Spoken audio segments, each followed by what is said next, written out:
Hey guys, I'm a coach Vishal and I will be starting a video lecture series for NSCA CSCS certification. So I'll be going chapter wise, starting with chapter one, right? So I'll not go much into introduction because I just want to ensure that I keep this video series really interactive and help you learn and clear this or crack this certified strength and conditioning specialist course at the very first attempt, right? So starting with the first chapter, which is your structure and functions of body system, right? This is one chapter which includes a lot of topics, and what I will do is I'll try to make a 30 minutes lecture, right, or a video which will help you understand all the concepts that are there in this chapter, right? And I'll try to ensure that I'll try to make it so easy with the and will also ensure that I add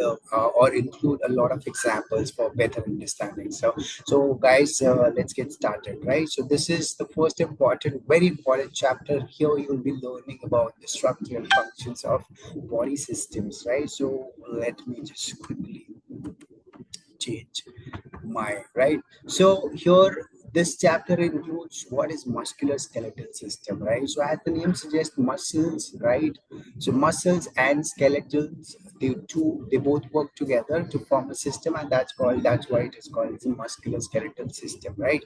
It allows us to move, to stand, and perform daily tasks, right? So what exactly is included in a muscular system is your bones, is your joints, is your muscles, is your tendons, right? So we all know that we basically get the structure, and that is through bones, right? And two bones coming together will help us move, right? Will also help us protect, right? So we've got different types of joint, right? We've got joints that don't move, we've got joints that move slightly, and we also have joints that move a lot, right? So now a muscular skeletal system will include bones, a muscular skeletal system will include joints and also muscles, right? So muscles basically what they do is they help us produce movement, right? Very simple. And how they do it is simply pulling onto the bones, right? So the muscles, one important feature about muscle is that muscles can only pull, right? They cannot push. Push is a routine or a movement that we do, but then the muscles, in order to make or produce movement, they can only pull, right? So the next important thing that makes up a muscular skeletal system is your tendon, right? So when it comes to tendon, it's really simple, right? So the ends of the muscle, right? So if this is my muscle belly, the end of the muscle that helps me attach the muscle to the bone is called tendons, right? So tendons are cords and they help connect the muscle to the bone, right? So this is what comprises of your musculoskeletal system. So moving further to the next slide, right? So here what we need to know is this is not so important. We'll move to the next point, which is very important, right? So joint are simply those structures where bones come and meet, right? So joints allow movement, and joints can simply be categorized in three important categories. One is fibrous, right? So why it's fibrous? Because when you look at these joints, what you find is they've been stitched together, right? If you take example of your skull bone, what you realize is your skull has plates, and the way they are placed to each other or connected to each other as if they are stitched, right? So they are often called as a suture joint, right? So why fibrous? Because they have a fiber like I will say stitching present in between them, and they are immovable, right? The next category of your joints is called a cartilaginous joint, right? So this allows limited movement, and these are the joints present mostly in your spine, right? The intervertebral disc, the disc between two vertebrae.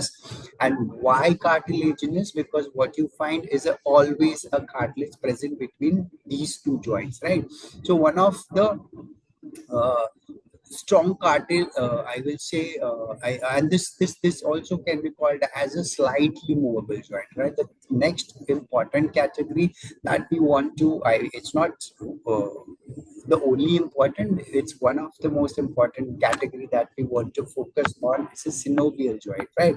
And this is the joint where we have free movement, right, which includes your elbow, which includes your hip, which includes your knees, right? So the difference is, if we look at the skull, we have something like a suture. It's more like a fiber with a place between them. When you look at a cartilaginous joint, what you find is always a cartilage between two bones, right? Allowing slight movement, but also ensuring there's no shocks, or also avoids the bones from rubbing against each other, right? So it basically avoids friction. And the last important joint is where we have our synovial joint, where we have two bones together and there is a liquid present, right? That liquid, or I will say, it's if you can look at in this image, what you see is a synovial joint where you have a joint capsule, right? What joint capsule includes is called a synovial fluid, right? This synovial fluid is very important because it helps nourish the cartilage, and also ensures that it helps you with shock absorption and many more other properties, right? But then the most important is a synovial joint is also called as a freely movable joint, and also synarthrosis, right? So, sorry, diarthrosis, right? Synarthrosis is the fibrous joint without movement.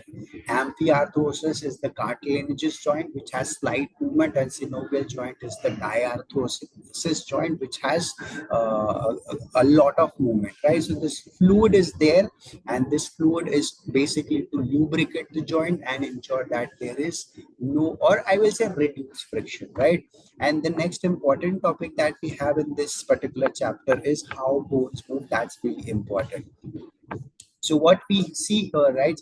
Bones are simply muscle help to produce movement by pulling onto the bones, right? So as I have spoken earlier, muscles can only pull. So now when it comes to movement, we have joints that can move in one direction that are called as uniaxial, right? If you take example, it's simply is your elbow joint, right? You can do movement like flexion and extension. So what you notice here is the movement is only in one direction. That's why it is called as a uniaxial joint, right? There are joints that can move in two directions, right? So why? So now that they move in two directions, they are also called as biaxial joint, right? If you take example of your wrist, right? So if I take my wrist, I can move in this direction, which is a flexion, and an extension. I can move my wrist also in this direction, right? Which is like this, right? So this joint allows me movement in two directions. One is flexion, extension. One is this, right? That's why it is also called as a biaxial joint, right? But the most important joint that we need to know is your multi-axial joint, which includes movement in three directions, right? So you have joints that can move in one direction, you have joints that can move in two directions, you also have joints that can move in three directions. That's why they are also called as multi-axial or a triaxial joint, right? Let's take example of your shoulder joint. So your shoulder can move in this direction, and this is called the sagittal plane. Your shoulder can move in this direction, and this is called I will say a frontal plane.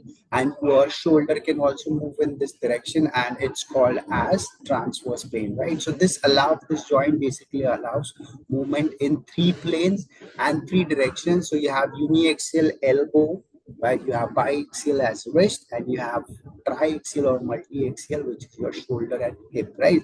So this is how your bones move, or it's not the bones that move, but this is how your muscle makes helps to move the bones in different direction, right? So moving forward, this joints and movements, right? The joints allows movement, and that depends completely, right? So the joint type can be a fibrous joint, the joint type can be a genus joint, the joint type can also be a synovial joint, right? So this is important because when it comes to exercise point of view, we need to know that we should move the bones in the right direction to ensure that they don't cause any kind of damage, right? If I try to move my joint in a direction that it's not supposed to move, this is going to affect the muscles, and this may negatively impact my cartilage or any other tissue around it, right? So this is what,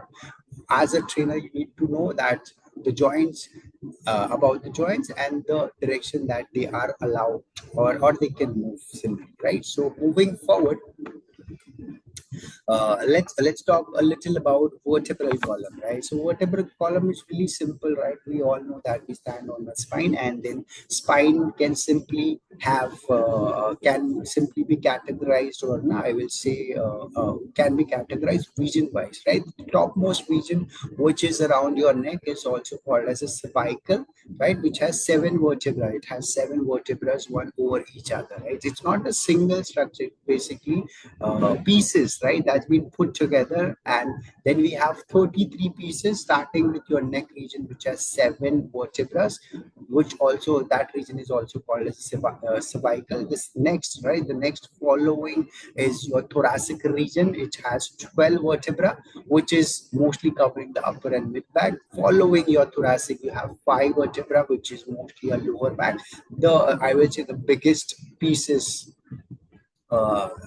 in size, right? They're quite large in size compared to the rest of the vertebrae in the spine. Following your lumbar, you have 5 vertebrae together, right? And the difference between the rest and the sacrum, or it's also called as sacrum, and the difference is really simple, right? These 5 vertebrae are placed over each other, but the only thing that makes them different than the rest of the spine is they are fused together, right? So they don't have it's more like a single structure put together, no scope of movement, so less likely to get injured, right? So the problem area is mostly your cervical, which has 7 vertebrae, and the lumbar, which has 5 vertebrae, right? Sacrum has no movement, so there's a limited scope of it to have any problem, right?